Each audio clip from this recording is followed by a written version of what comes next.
2014년 8월 25일 아침, 강원도 철원군 동소묵 인근 한탄강 하류.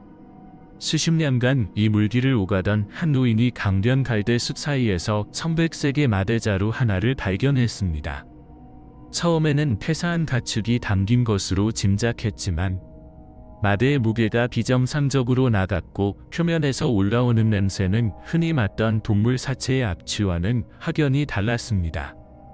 신고를 받고 경찰이 현장에 도착했을 때 자루는 이미 흡합물로 흥건히 젖어 있었습니다. 입구는 녹색 나일론 끈으로 단단히 묶여 있었고 그 안에는 100kg 용량의 사료 포대가 겹겹이 시신을 감싸고 있었습니다. 끈을 잘라내자 부패한 액체가 새어나오면서 머리카락 일부와 심하게 부풀어 오른 인간의 형체가 모습을 드러냈습니다. 현장 감식팀의 분석 결과 시신은 50대에서 60대로 추정되는 여성이었습니다. 사망 후 최소 나흘 이상 물속에 방치되어 있었던 것으로 파악됐습니다. 머리 부분에는 강한 외력에 의한 외상과 골절 흔적이 뚜렷하게 확인되었습니다. 그러나 현장 주변에서는 피해자의 신원을 특정할 만한 개인 소지품이나 단서가 전혀 발견되지 않았습니다. 경찰은 현장을 철저히 통제하고 과학수사팀을 투입했습니다. 시신이 발견된 지점부터 하류 200m 구간의 물과 토양 샘플을 채취했습니다. 강물의 유소, 조류의 흐름, 그리고 포대의 정확한 무게까지 모두 기록되었습니다. 경찰은 이 사건을 단순 유기 사건이 아닌 치밀하게 계획된 살인 사건일 가능성에 무게를 두었습니다. 당시 한탄강의 수위는 평년보다 낮아 마대자루가 저절로 하류까지 흘러가기 어려운 조건이었습니다. 이는 곧 범인의 시신이 이 지점에 머물도록 의도적으로 유기했을 가능성이 높다는 것을 시사했습니다. 며칠 후 국립과학수사연구원으로 시신이 옮겨진 뒤 피해 여성의 신원이 곧바로 밝혀졌습니다.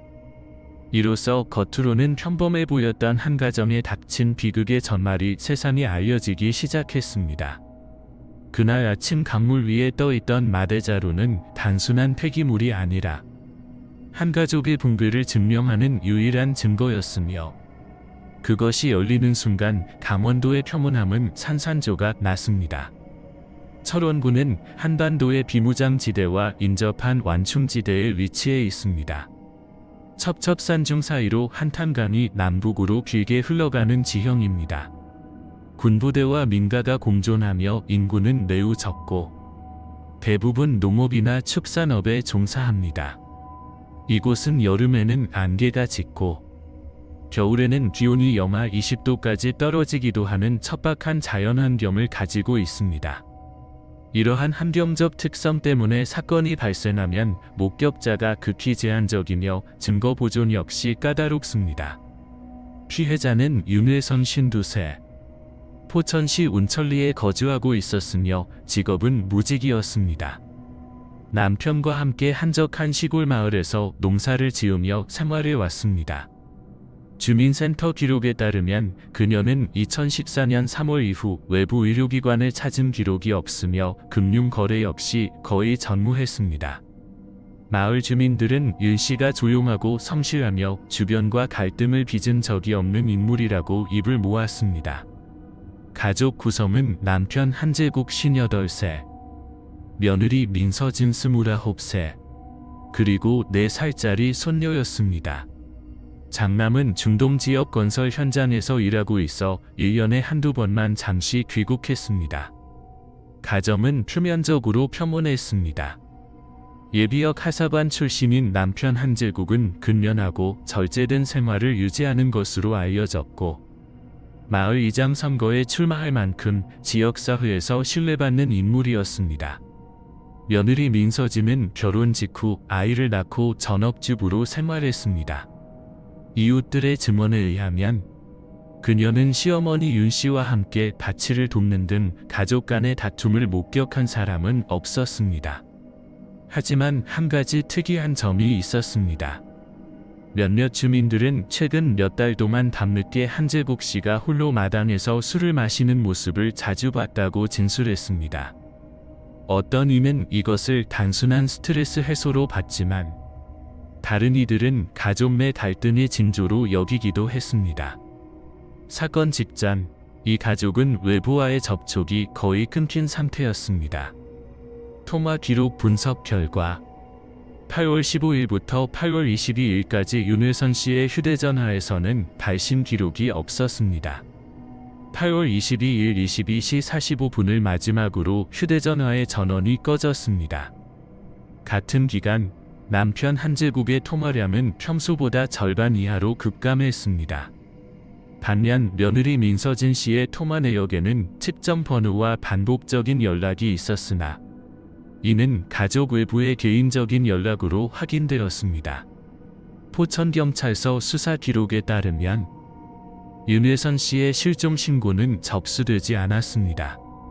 가족 구성원 중 누구도 그녀의 부재를 알리지 않았고 이웃들은 그녀가 버스를 타고 부산 친척집에 갔다는 이야기를 들었다고 진술했습니다. 그러나 그녀가 실제로 그 버스를 탔다는 목격자는 단 한 명도 없었습니다. 경찰은 나중에와 교통카드 기록을 통해 윤회선 씨의 이동 흔적이 8월 20일 밤을 마지막으로 완전히 끊겼음을 확인했습니다. 또한 마을의 전력 사용량 기록도 비정상적이었습니다. 사건이 발생한 주간 한재복 씨 주택에서는 밤 11시 이후 전력 소비가 급격히 줄어드는 패턴이 사흘 연속으로 나타났습니다. 평소와 냉장고에는 일정한 사용량이 유지되던 가정이었기에 이는 매우 특이한 변동으로 기록되었습니다. 모든 자료를 종합해 볼 때 겉으로는 평화롭고 규칙적인 가정이었지만 그 내부에서는 이미 긴장과 균열이 진행되고 있었습니다. 지역 주민들조차 이 가족에게 무슨 문제가 있었을 것이라고는 아무도 생각하지 못했다고 진술했습니다. 그러나 며칠 후 바로 그 집은 경찰의 폴리스라인으로 둘러싸이게 됩니다. 조사 기록에 따르면 8월 중순부터 가족 구성원 간의 일상에서 미세한 이상 징후가 감지되었습니다. 피해자 윤회선 52세 8월 10일 이후 마을 약국을 여러 차례 방문하여 피로회복제를 구입했습니다. 약국에는 그녀가 요즘 계속 피곤하고 잠이 잘 안 온다고 말하는 장면이 녹화되어 있었습니다. 의료 기록상 특별한 질환은 없었지만 이웃에게 아들이 있는 중동으로 가서 쉬고 싶다는 말을 반복했다고 이웃은 진술했습니다. 남편 한재국 58세과 며느리 민서진 29세. 같은 시기 마을에 머물며 밭일과 가사 대부분을 함께 처리했습니다. 장남이 해외에 나가 있는 동안 두 사람은 자주 같이 이동했으며 주민센터에는 두 사람이 나란히 잠을 보는 장면이 여러 번 포착되었습니다.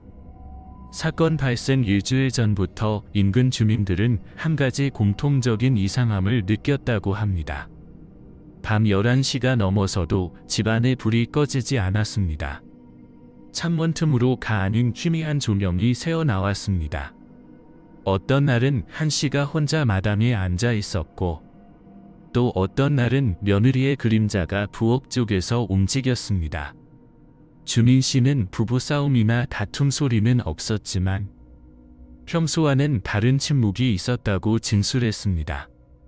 8월 17일 윤회선 씨는 자신의 언니에게 전화를 걸어 며칠 쉬었다가 부산에 들를 생각이라고 말한 뒤 통화를 종료했습니다. 이후 그녀는 어떤 지인에게도 연락을 취하지 않았습니다. 통신 기록 분석 결과 그날 이후 그녀의 휴대전화에서 문자 송신도 중단되었습니다. 사건 이틀 전인 8월 18일 마을 우체국 직원은 한 씨 집으로 배달된 소포를 전달하려 했을 때 대문은 잠겨 있고 집안에서 소리만 들렸다고 진술했습니다. 그리고 바로 다음날 새벽 4시경 우유 배달원이 이 집 앞을 지나던 중 이상한 장면을 목격했습니다. 민서진 씨가 마당에서 두꺼운 담요를 세탁하고 있었다는 것입니다. 당시 기온은 19도였고 그 시각에 세탁을 하는 것은 매우 드문 일이었습니다.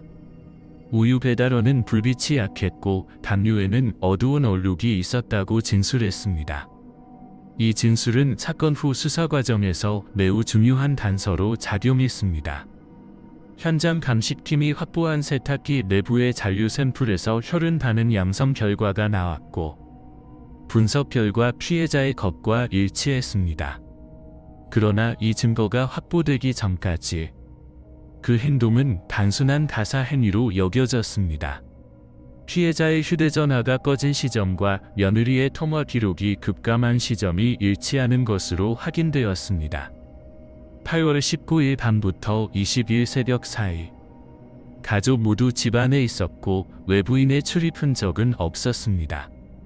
경찰은 후에 이 시점을 사건 발생 추정 시각으로 특정했습니다. 당시 가족은 경제적, 사회적으로 문제가 없었고 외부로부터의 압박도 없었습니다. 하지만 분석관들은 가정 내 관계에서 발생한 심리적 긴장, 즉 장기적인 권력 불균형과 도덕적 붕괴의 가능성을 지적했습니다. 표면적인 평화는 유지되고 있었지만 내부에서는 이미 균열이 확산되고 있었던 것입니다. 이웃들은 여전히 그 가족을 착하고 조용한 집으로 기억했습니다. 그러나 사건 후 공개된 통신 기록, 세탁기 혈흔, 야간 조명 패턴은 모두 가정 내에서 벌어진 은밀한 비밀을 암시하고 있었습니다. 그 누구도 몰랐습니다. 단 며칠 뒤 그 집이 가족이라는 단어가 가장 잔혹하게 무너지는 현장이 될 것임을. 2014년 8월 22일 밤 온천리 마을은 평소처럼 조용했습니다.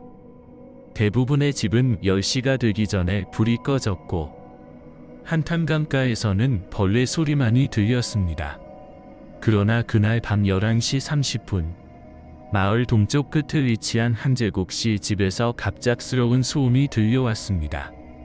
이웃 준인 씨의 진술에 따르면 무언가 무겁고 단단한 물체가 바닥에 떨어지는 듯한 둔탁한 소리가 먼저 들렸고 이어서 여성의 비명 같은 소리가 뚜렷하게 들렸다고 합니다.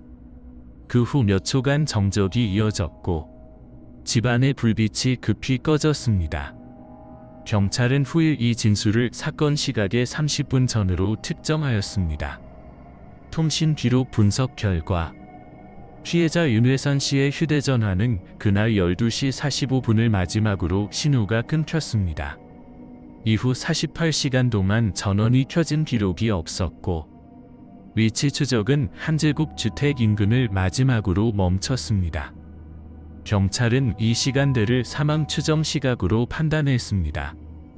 다음 날 아침 8월 21일 한재국 씨 집은 굳게 잠겨 있었습니다. 평소 오전 6시에 울리던 가축 먹이 주는 소리가 들리지 않았고 굴뚝 연기도 피어오르지 않았습니다. 이웃 씨는 우유를 두고 가려다 오늘은 집이 잠겨 있어서 문 앞에 놓고 왔다고 진술했습니다. 같은 날 오후 한재국 씨는 이웃에게 아내가 부산 친척집에 갔다고 말했습니다. 이는 훗날 경찰 조사에서 가장 중요한 허위 진술의 시작점으로 확인됩니다. 경찰이 현장을 처음 방문했을 때 집안은 정리된 상태였습니다. 거실과 부엌 모두 깔끔했고 냉장고에는 음식이 정돈되어 있었습니다. 그러나 부엌 테이블 위에는 유리컵 하나가 산산조각 난 채 남아 있었고 바닥에는 물자국이 넓게 퍼져 있었습니다. 감식 요원들은 이 자리에 대해 충돌이나 낙하의 흔적이라고 기록했습니다. 컵 조각에서 채취된 미세한 혈흔은 나중에 피해자애와 일치했습니다. 거실 중앙의 카펫은 최근 세탁된 상태였으며 표면에서 낙스 성분이 검출되었습니다. 세탁기 내부에서도 동일한 화학 반응이 나타났습니다. 세제 잔류물 분석 결과 일반 가정용 세제가 아닌 강산성 표백제가 사용된 것으로 확인되었습니다. 감식 보고서는 범행 후 현장 은폐 시도가 있었을 가능성을 명시했습니다. 한재국 씨는 경찰의 초동 방문 시점에서 침착한 태도를 보였습니다. 그는 아내가 전날 밤 부산으로 떠났다고 진술했지만 실제로 그가 언급한 시각에 해당하는 고속버스나 승차 기록은 발견되지 않았습니다. 현장의 모든 것은 정리되어 있었으나 완벽하지는 않았습니다. 감식 요원들은 테이블 아랫부분을 세밀하게 조사하던 중 나무다리 틈새에서 미세한 혈흔 단음을 찾아냈습니다. 겉보기에는 깨끗이 닦아낸 듯했지만 작은 균열 사이에 남은 혈흔은 이미 하루 이상 건조된 상태였습니다. 이 아주 작은 흔적 하나가 이후 수사 방향을 완전히 뒤집는 결정적인 단서가 됩니다. 그리고 이것은 이 집에서 벌어진 참혹한 일의 유일한 생존 증거로 남게 되었습니다. 2014년 8월 25일 오전 2시 무렵 강원도 철원군 동송읍 한탄강 하류 지역 오랫동안 나룻배를 운행하던 한 주민이 강변 갈대밭 사이로 1100세 마대자루 하나가 떠 있는 것을 목격했습니다. 표면이 심하게 부풀어 있었고 그 일부가 강물 위로 드러나 있었습니다.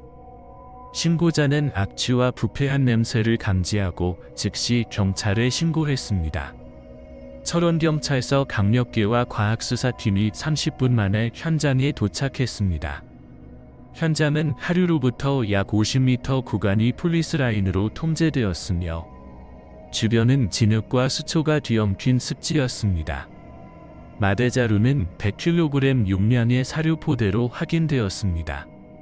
입구는 녹색 나일론 끈으로 3번이나 묶여 있었고 내부에는 추가로 모래와 돌을 담은 자루 2개가 함께 들어 있었습니다. 무게를 계산한 결과 약 85kg 이상이었으며 이는 시신의 강물 속에 인위적으로 가라앉히려는 시도가 있었던 것으로 분석되었습니다. 감식 요원들은 현장에서 물 샘플, 흙, 섬유 조각, 결박근을 각각 밀봉하여 수거했습니다. 이후 마대 윗부분을 절단하자 부패한 액체가 흘러나왔고 내부에서 머리카락과 팔다리 일부가 확인되었습니다. 시신은 여성으로 추정되었으며 검시관은 즉시 사체를 비닐 시트 위에 옮겨 외관 감식을 진행했습니다. 기록에 따르면 피해자는 50-60대 여성, 신장은 약 125cm 정도로 추정되었습니다. 전신이 부패로 인해 변형되어 있었으나 하부 골절, 피하 출혈, 얼굴 및 뒤통수에 다수의 타박상이 발견되었습니다. 날카로운 흉기 자상은 없었으며 둔기에 의한 외산이 사망 원인일 가능성이 매우 높았습니다. 의복은 꽃무늬 생활 한복 바지와 연한색 저고리였으며 온통 진흙으로 덮여 있었습니다. 손에는 부분적으로 남은 손톱과 섬유 조각이 붙어 있었습니다.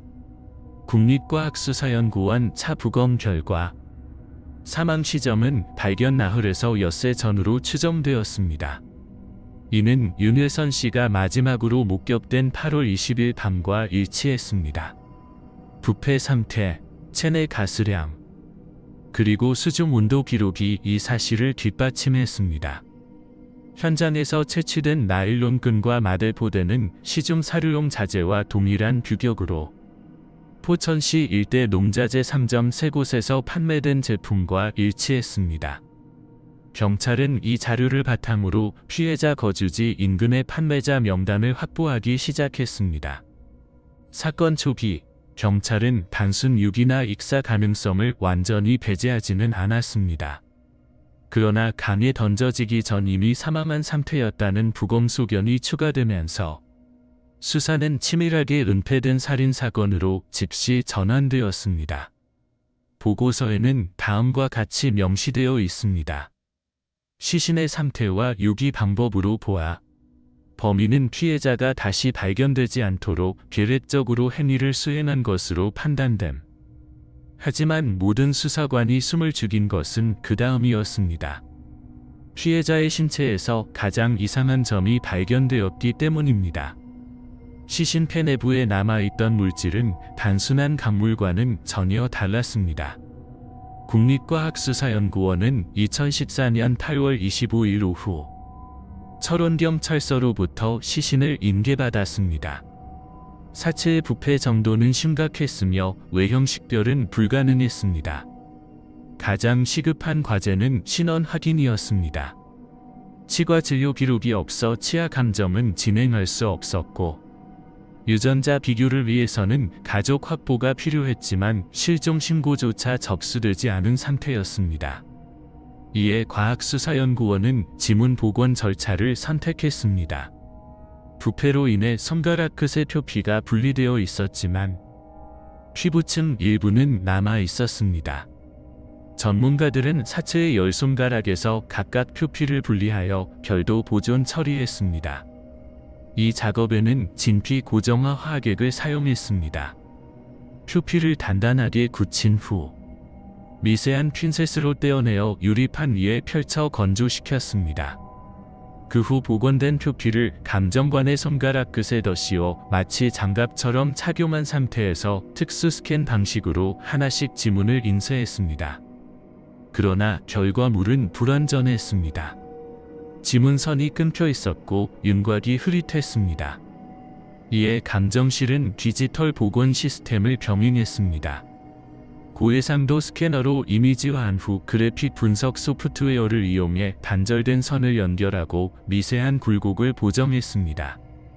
이 과정은 72시간 이상 지속되었으며 3교대 근무로 연구원 5명이 투입되었습니다. 8월 28일 오후 3시 40분 시스템상에서 완전한 지문 패턴이 복원되었습니다. 지문 데이터는 즉시 경찰청 중앙식별본부 데이터베이스에 전송되었습니다.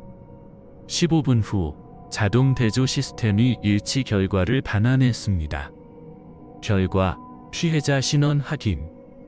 성명 윤회선 52세. 주소지 경기도 포천시 운천리.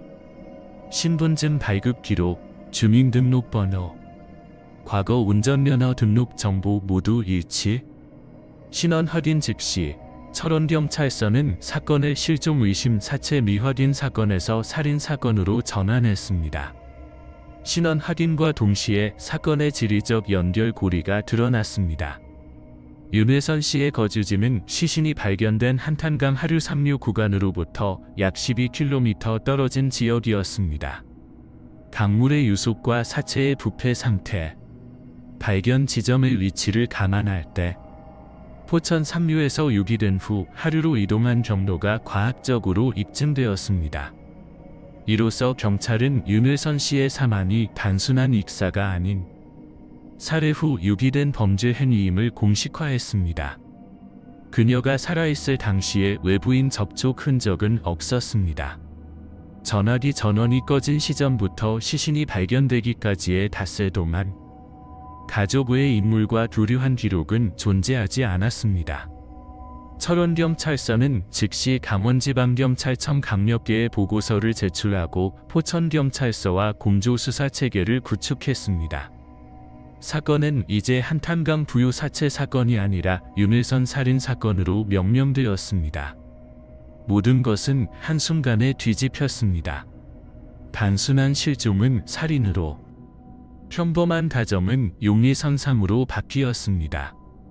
2014년 8월 29일 오전 윤회선 씨의 신원이 공식 확인된 지 이틀 후 강원지방경찰청 강력계와 포천경찰서 공조수사팀이 포천시 운천리의 피해자 주택을 방문했습니다. 현관문은 잠겨 있었고 내부에서는 세제 냄새와 함께 강한 락스 냄새가 감지되었습니다. 조사 당시 현장에는 남편 한재국과 며느리 민서진이 있었습니다. 두 사람은 동일한 진술을 반복했습니다. 윤회선은 부산 친척집으로 내려갔다. 이 진술은 경찰 보고서에 부재 사유 확인 불가로 기록되었습니다. 수사관들은 즉시 실내 감식을 시작했습니다. 거실 바닥은 유난히 반짝였고 표면에는 닦은 흔적이 일정한 방향으로 남아 있었습니다. 바닥재 틈에는 희미한 흰색 잔류물이 있었는데 화학 분석 결과 염속의 표백제 성분으로 확인되었습니다. 감식 요원들은 특수 조명과 루미놀 시약을 사용하여 혈흔 반응 여부를 조사했습니다. 루미놀을 분사하자 어둠 속에서 바닥 일부가 청록색으로 발광했습니다. 특히 거실 중앙부에서 가장 강한 반응이 나타났고 소파 아래와 식탁 주변에서도 연속적인 점 형태의 반응이 확인되었습니다. 이는 혈액이 넓게 튀었다가 닦여진 흔적으로 육안으로는 감지할 수 없었습니다. 바닥, 테이블 다리, 벽면 하단에서 각각 시료가 채취되었습니다. 감정 결과 모든 시료에서 검출된 미량의 혈흔이 윤회선 씨와 일치했습니다. 이로써 경찰은 피해자가 사망하기 전 이 집 내부에서 부상을 입었거나 사망 직후 피가 흘렀다는 사실을 입증했습니다. 주방과 화장실에서도 동일한 첨수 흔적이 발견되었습니다. 배수구 필터에는 섬유 조각과 미세한 혈색 잔류물이 포착되었습니다. 그 조각은 시신이 유기될 때 사용된 청백색 마대자루의 소재와 섬유 구조가 일치했습니다. 조사 초기 경찰은 여전히 외부인의 침입 가능성을 배제하지 않았습니다. 창문 한 곳에 걸쇠가 약간 휘어 있었고 문틀에 긁힌 흔적이 있었기 때문입니다. 이 때문에 수사는 일시적으로 절도나 강도 침입 후 살인의 방향으로 진행되었습니다. 하지만 현금, 귀금소, 전자기기 등 도난품이 전혀 없었고 외부인의 족적도 확인되지 않았습니다. 수사 기록 세 번째 항에는 다음과 같이 명시되어 있습니다. 현장 첨수 흔적이 과도하며 침입 흔적은 자가 조작 가능성이 있음. 즉, 현장은 의도적으로 첨수된 내부 범행 현장으로 판단되었습니다.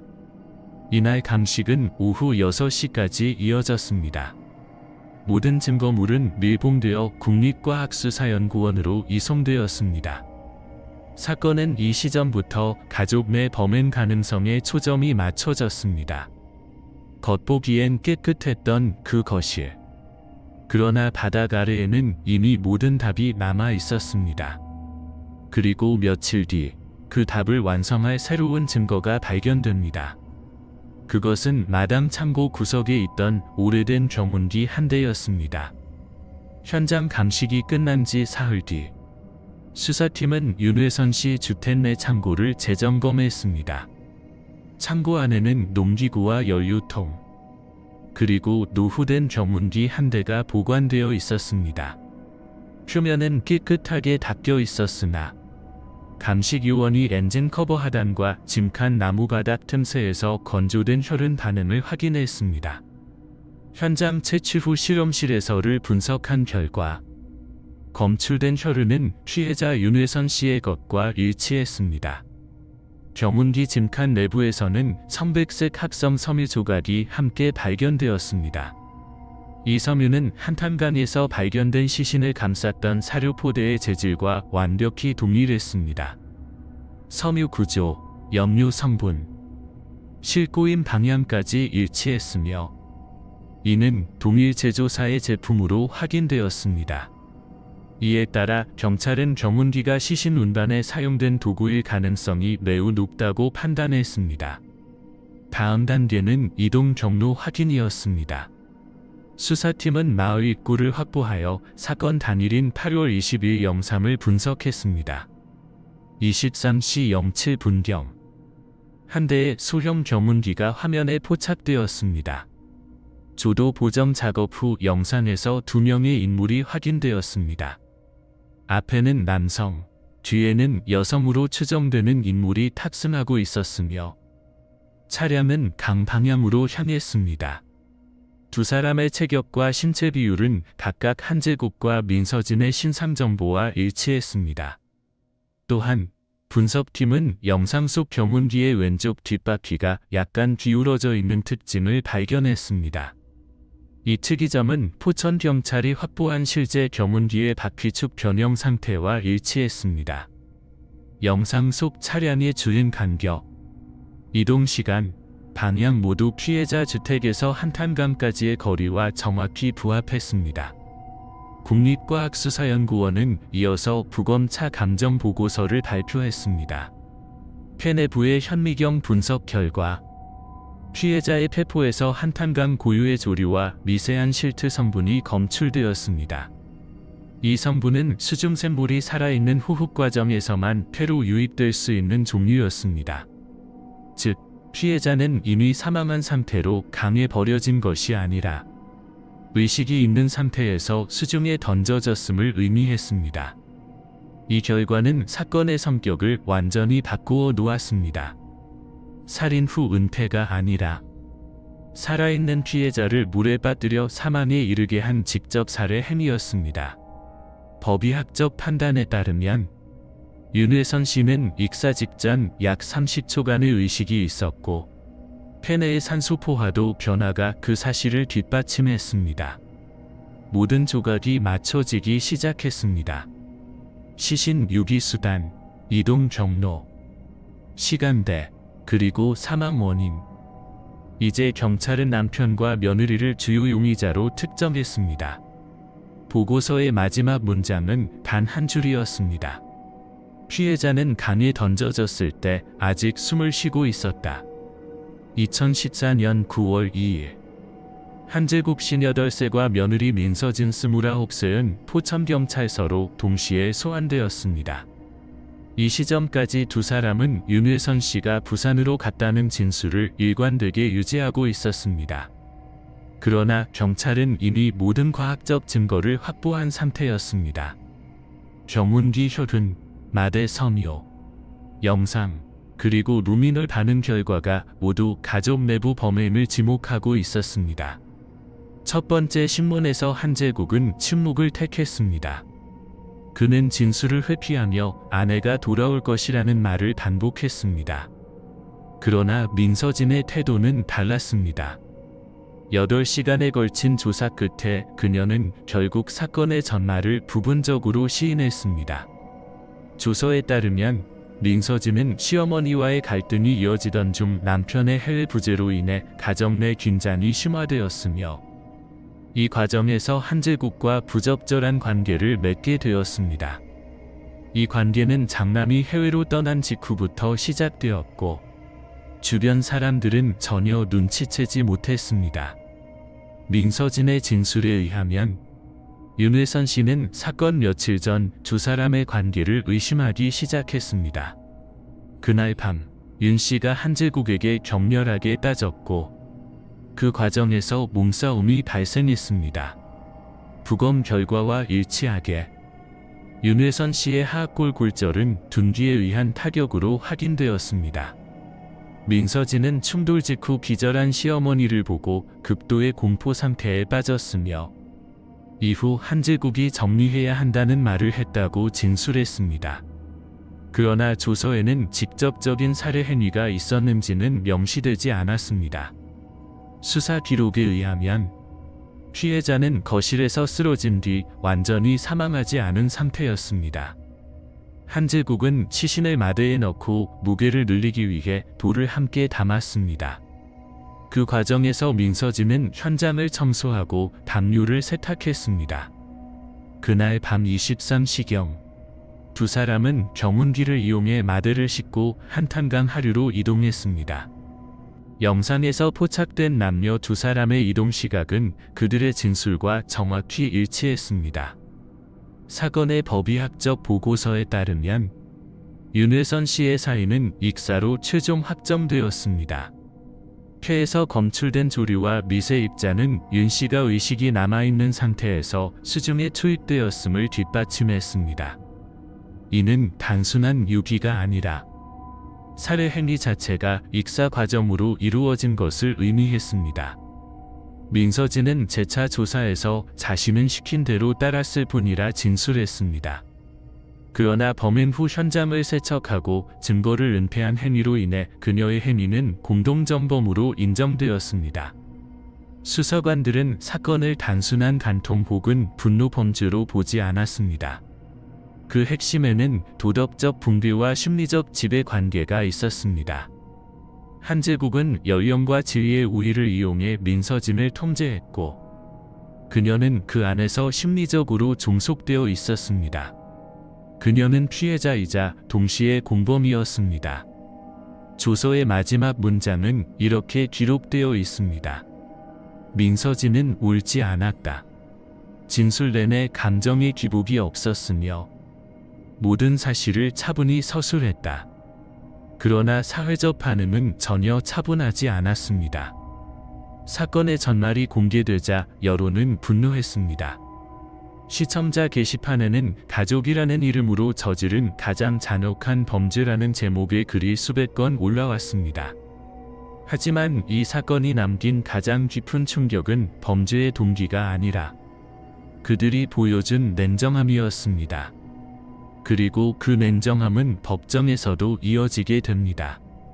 2014년 12월 18일 춘천지방법원 제1형사부에서 윤회선 살인사건에 대한 선고 공판이 열렸습니다.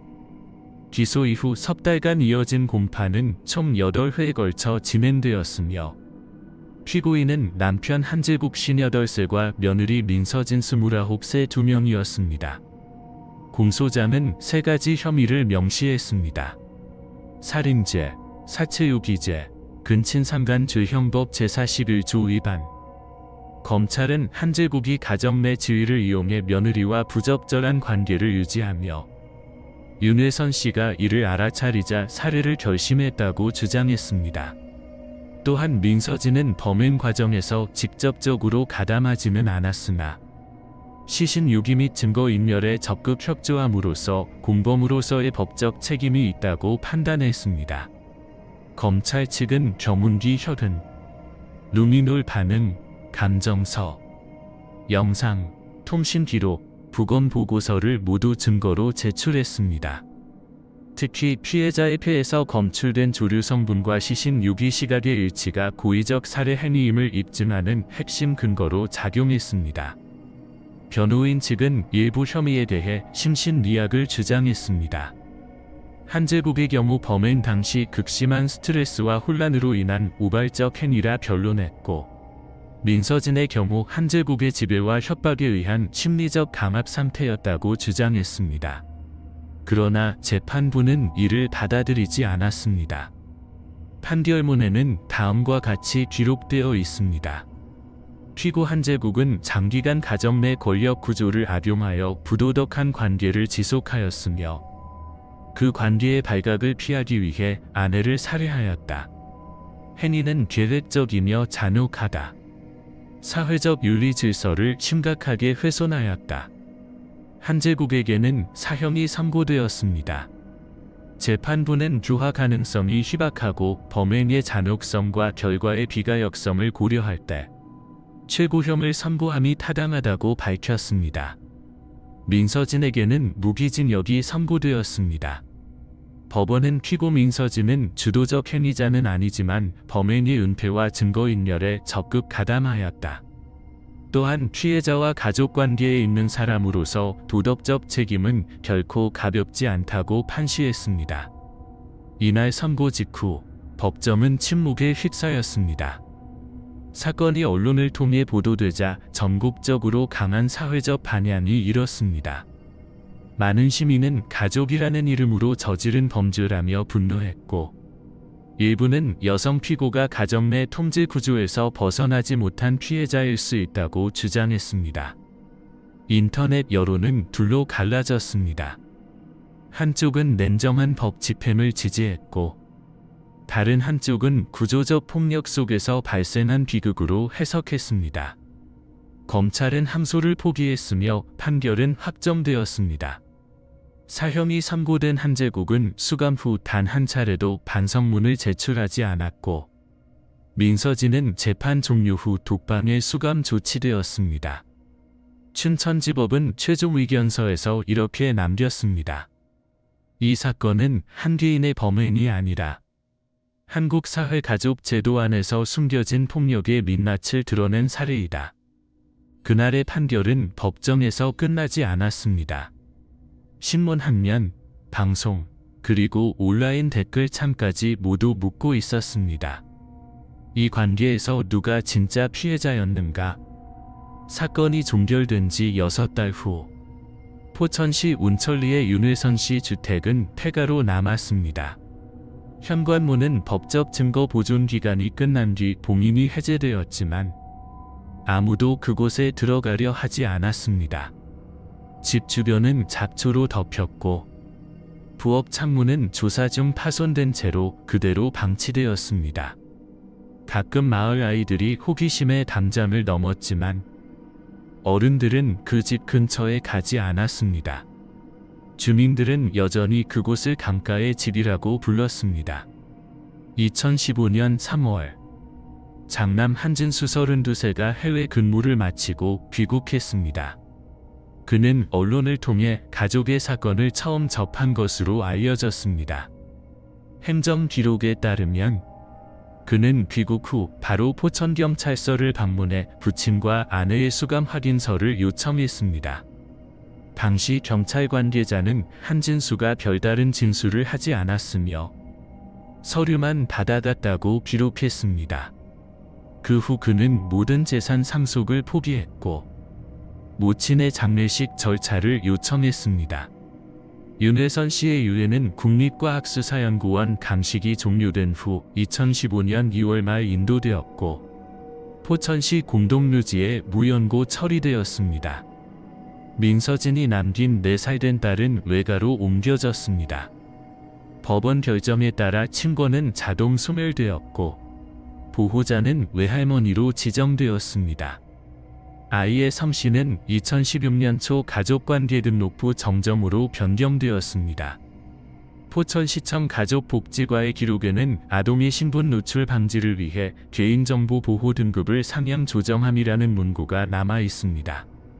그녀의 이름과 주소는 이후 모든 공문서에서 비공개 처리되었습니다. 사건 이후 운천리 마을은 급격히 변했습니다. 언론 취재가 끊기고 주민 절반 이상이 인터뷰를 거부했습니다. 마을에는 사건 발생 주택의 매각을 논의했지만 구매 의사를 밝힌 사람은 없었습니다. 결국 2017년 건물은 철거 결정이 내려졌고 부지는 빈터로 남았습니다. 그러나 주민들은 여전히 그 자리를 마대가 떠내려온 곳의 시작점으로 기억했습니다. 지역 경찰의 내부 보고서에는 이 사건이 남긴 사회적 여파가 기록되어 있습니다. 사건 이후 강원권 내 가정폭력 및 실종 신고가 일시적으로 증가했습니다. 당국은 이를 윤회선 사건 효과라고 불렀습니다. 많은 시민이 주변에 침묵된 폭력을 인식하기 시작했기 때문입니다. 범행 현장을 방문했던 한 수사관은 최종 보고서에 이렇게 적었습니다. 이 사건은 특별한 괴물이 저지른 범죄가 아니다. 평범한 사람 안에 자리한 무감각이 도덕의 경계를 무너뜨린 결과였다. 운천리 주민들에게 한탄강 마대 사건은 단순한 살인 사건이 아니었습니다. 그것은 일상 속에서 악이 얼마나 쉽게 스며들 수 있는지를 보여주는 상징이 되었습니다. 강은 여전히 그 자리를 흐르고 있었지만 사람들의 기억 속에서는 결코 잊히지 않았습니다.